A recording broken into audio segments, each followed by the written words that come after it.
जय श्री कृष्ण, जय श्री राम।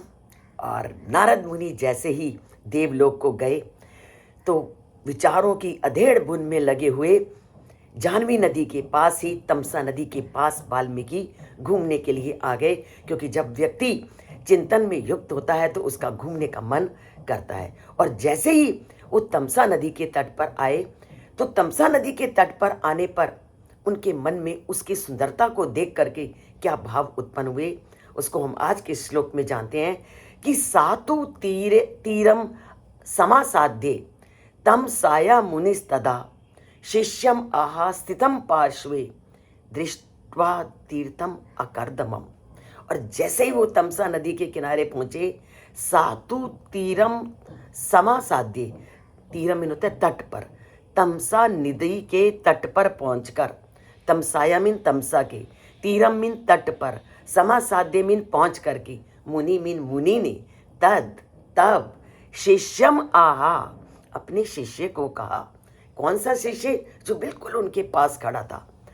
तो शिष्यम आहा स्थितम पार्श्वे, पास में स्थित अपने शिष्य को कहा, दृष्टवा तीर्थम अकर्दमम, उस तीर्थ, उस तमसा नदी के तीर्थ, और वो कैसा तीर्थ था? अकर्दमम, जिसमें कीचड़ का नामो निशान नहीं था, कीचड़ रहित उस तमसा नदी के तीर्थ को देखकर उनके मन में शिष्य को उसकी सुंदरता के भाव को व्यक्त करने के विचार उत्पन्न हुए।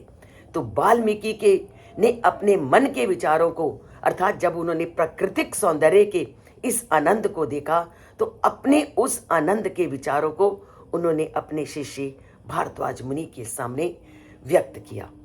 तो तमसा नदी का सुंदर तट उनको पूरी तरह से झकझोर गया था, उनको हिला चुका था।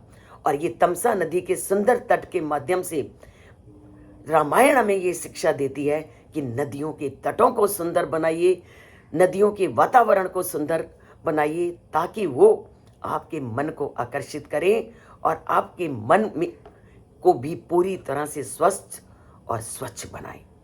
तो ये प्राचीन ग्रंथ हमें आज भी वही शिक्षा देते हैं कि जैसे नदियों को स्वच्छ रखना जरूरी है, वैसे आज भी हमें इन और ध्यान देना है और नदियों की सुरक्षा पर अपना ध्यान केंद्रित करना है।